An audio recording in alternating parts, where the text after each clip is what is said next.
Halo sobat-sobat, kita berjumpa lagi dimanapun kita berada pada program Sekedar Berbagi, episode yang ke-30. Apa kabar? Luar biasa, fantastik, yes! Salam sehat untuk kita semua. Pada saat ini saya ingin berbagi tentang tema membangun keseimbangan hidup. Beberapa episode yang lalu kita sudah berbicara bagaimana kita melakukan self improvement yang never ending, tidak pernah terputus selama hidup kita. Kedua, membangun visi kehidupan. Lalu kita membahas juga tentang misi yang harus kita kerjakan.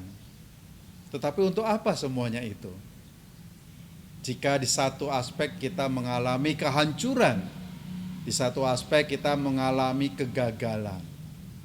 Maka tema hari ini saya ingin berbagi membangun keseimbangan hidup. Mengapa itu perlu? Karena memang manusia adalah makhluk yang multidimensional.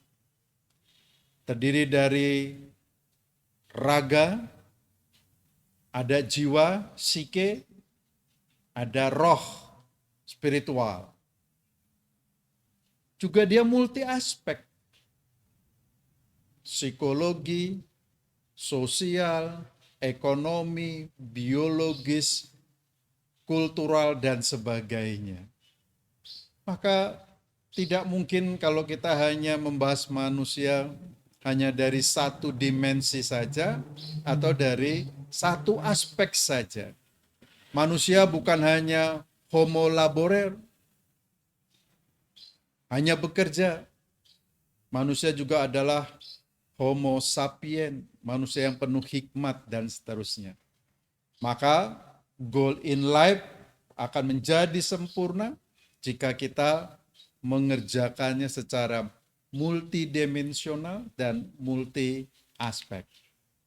Inilah yang kita inginkan, bagaimana kita menjadi orang yang seimbang, becoming person in balance.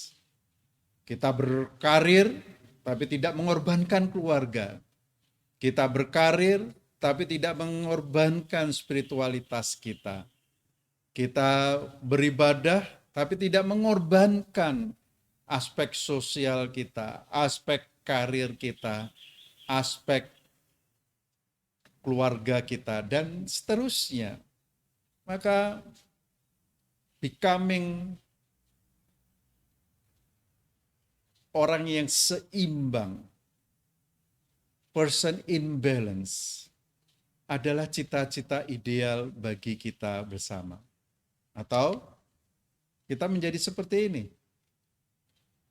Karirnya di mana, uangnya di mana, spiritualitas di mana, kegiatan sosial gimana, ringkihnya badan menghancurkan kebahagiaan hidup kita dan sebagainya. Maka perlu kita atur.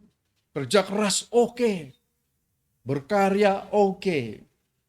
Tapi kalau fisiknya sakit-sakitan, kita nggak bisa menikmati hasil kerja kita. Maka 7 aspek kehidupan ini dan 3 dimensi kehidupan kita harus kita kerjakan dengan baik supaya kita menjadi manusia yang seimbang. Spiritual harus kita perhatikan, karena spiritual menjadi roh yang mengendalikan hidup kita, driving force-nya yang akan mengendalikan kehidupan kita, arah hidup kita. Nilai spiritual ini akan membuat kita hidup lebih tenang dan bermakna. Dengan melatih spiritualitas kita, kita akan menjadi orang yang penuh dengan kesabaran dan kerendahan hati. Kita tidak menjadi orang yang memiliki kesombongan rohani, lebih mudah menghujat orang lain jahiliyah, lebih mudah menjudge menghakimi orang lain sebagai kafir, sebagai orang berdosa dan sebagainya. Spiritualitas kita justru semakin mendalam, semakin kita rendah hati, tidak sombong, tetapi justru kita penuh dengan cinta kasih yang permanen. Beragama berarti kita mendidik diri kita untuk hidup sesuai dengan kehendak Sang Pencipta, Tuhan yang Maha Esa. Bukan malah menghakimi orang lain, bukan malah menghancurkan orang lain. Itulah spiritual yang harus kita kembangkan, supaya kita dapat membangun kualitas hidup sesama kita. Di bidang fisik, raga ini menjadi tempat bagi jiwa dan roh kita untuk terus berkarya. Maka kita harus membangun sebuah sikap hidup sehat secara fisik dan memiliki energi serta stamina untuk berkarya dan mengisi kehidupan kita.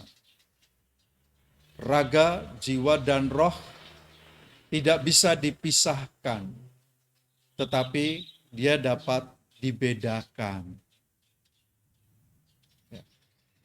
Raga kita, jiwa kita, dan roh kita. Itulah sebabnya kita harus membangun nilai dan sikap antusias untuk membangun kehidupan kita. Antusias itu dari bahasa Yunani yang berarti entheos.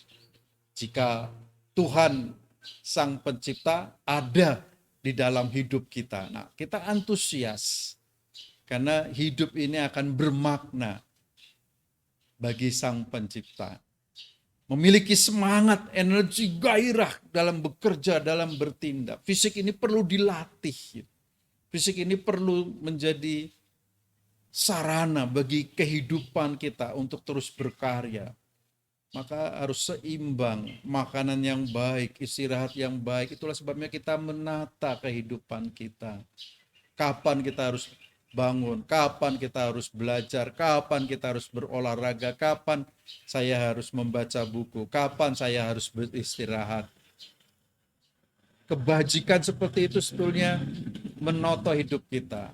Tubuh ini perlu recovery, pemulihan. Itulah sebabnya nenek moyang kita mengajarkan jangan nyapu malam-malam, buang rezeki. Loh, sekarang sip sampai malam, bekerja sampai malam.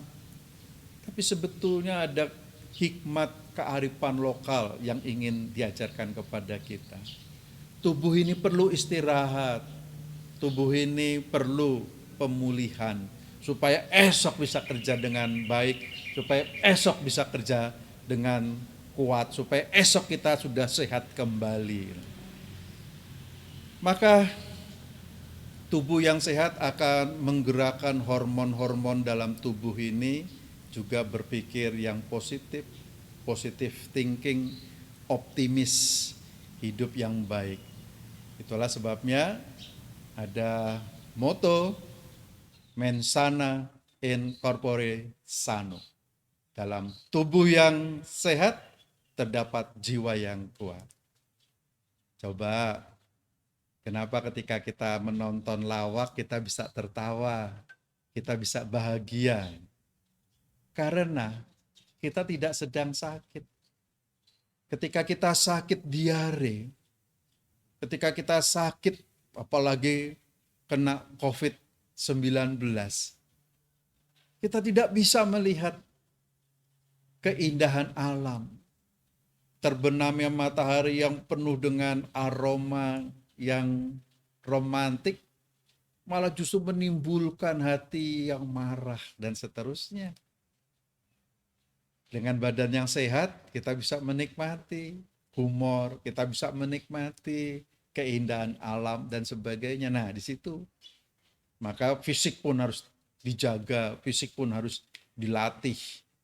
Olahraga sama pentingnya dengan olah jiwa dan olah roh supaya kita terampil. Jiwa kita harus dilatih juga, dan inilah namanya mental. Ketika jiwa kita dilatih berhadapan dengan berbagai dinamika kehidupan, berbagai kesulitan, berbagai tempaan, kita tambah kuat. Karena mental adalah kemampuan kita untuk berpikir, memutuskan, bersikap dan positif serta efektif terhadap realitas yang kita hadapi. Maka dalam mentalitas yang kuat kita tidak mudah emosi. Kita mampu melakukan manajemen kolbu. Kita mampu bersikap dewasa dalam menerima kritik, saran, perbedaan, dan sebagainya. Kita terlatih untuk mencari solusi-solusi yang terbaik. Tidak mudah mutung, tidak mudah marah, tidak mudah ngelokro. Karena kita ditempa, tidak mudah hancur dengan kesulitan-kesulitan yang kita hadapi. Itulah sebabnya ketika kita melihat latihan militer, kenapa seringkali justru di medan yang berat, bahkan seringkali tidak dibekali dengan makanan yang cukup, ya harus berburu makanan di hutan dan sebagainya, supaya dia terlatih untuk tidak cengeng atas kehidupannya, berlatih untuk survival, berlatih untuk kuat, berlatih untuk mencapai tujuan yang tidak mudah hancur. Nah, ini mentalitas. So, lihatlah jam, dilihat tidak dilihat orang, dia terus berdetak, dipuji atau tidak dipuji, dia terus berputar. Ya toh? Orang menghargai atau tidak menghargai, dia terus berkarya menunjukkan waktu bagi kita. Maka mental menjadi bagian terpenting untuk kita latih juga. So, seringkali juga kita kehilangan relasi sosial dengan sesama kita. Kita terlalu sibuk dengan pekerjaan-pekerjaan kita sibuk dengan kegiatan-kegiatan kita pribadi. Pada kegiatan sosial menjadi penting, manusia bukan makhluk soliter. Manusia diciptakan bukan makhluk yang kesepian, soliter. Tapi dia menjadi makhluk sosial. Dia menjadi berarti ketika ada di tengah-tengah sesamanya, berada bersama-sama dengan orang lain. Dia menjadi bagian. Itulah sebabnya dia mampu memiliki pengertian, menerima dan bersahabat dengan orang lain serta bertanggung jawab secara sosial dan suka menolong, membangun kebersamaan. Komunikasi di dalam bahasa Latinnya communicare, artinya membersamakan.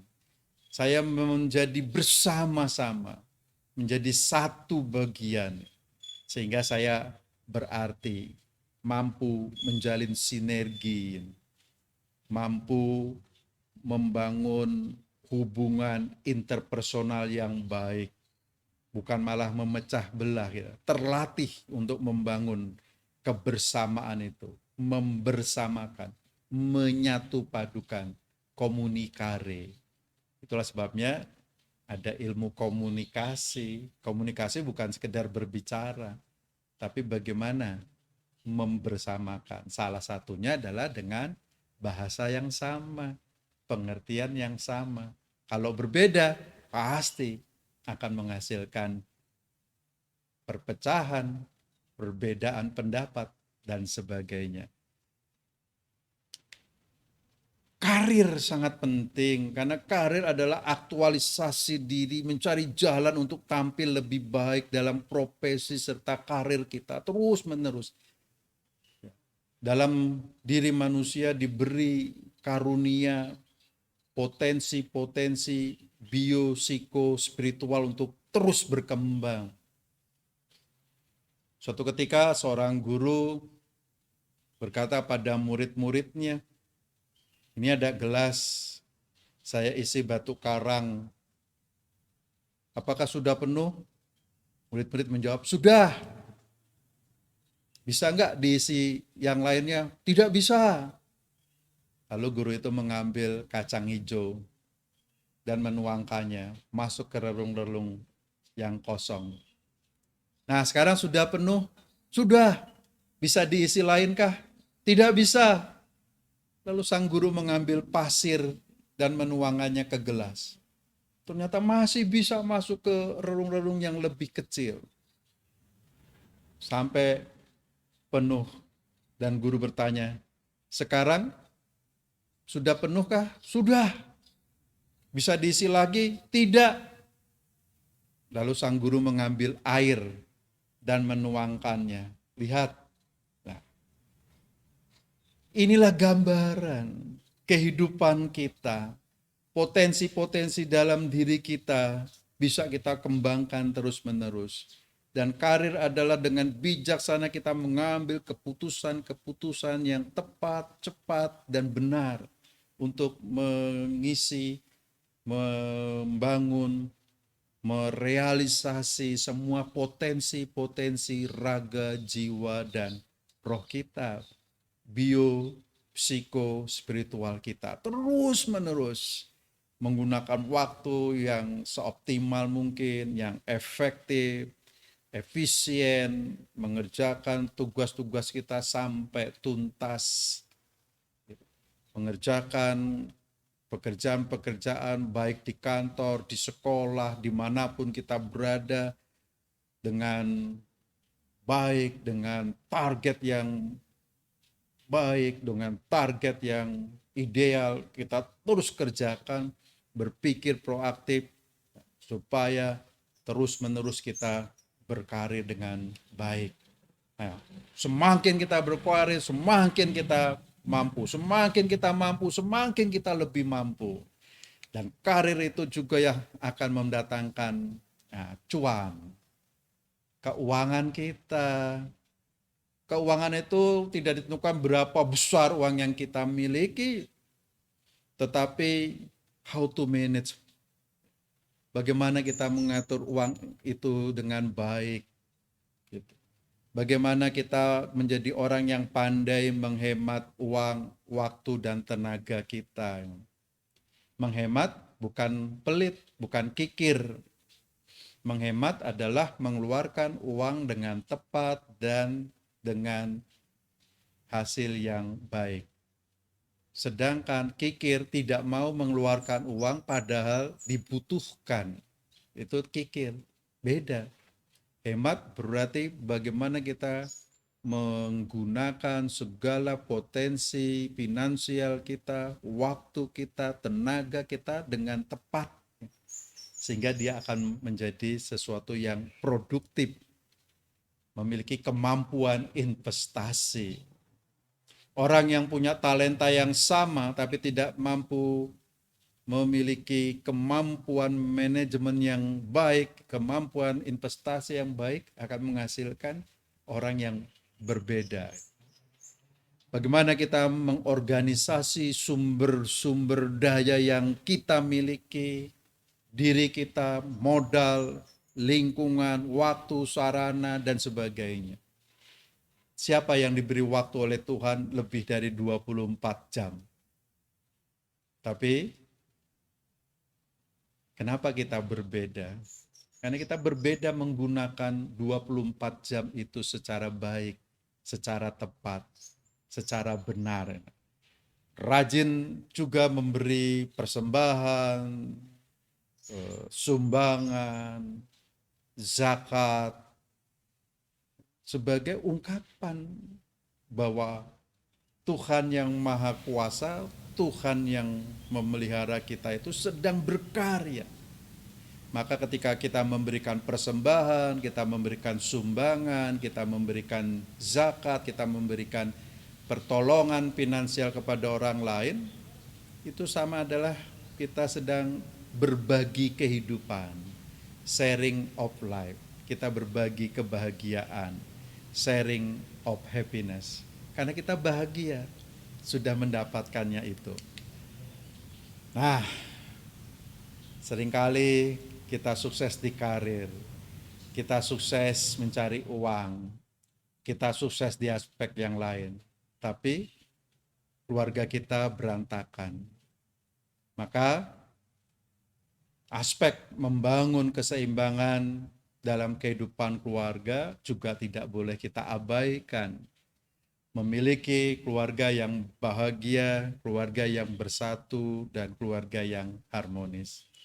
Ingat, ketika kita berbicara tentang visi yang besar, misi yang besar, Bill Gates, dan akhirnya Bill Gates pun bercerai setelah ia memiliki 138 miliar dolar US, tapi keluarganya hancur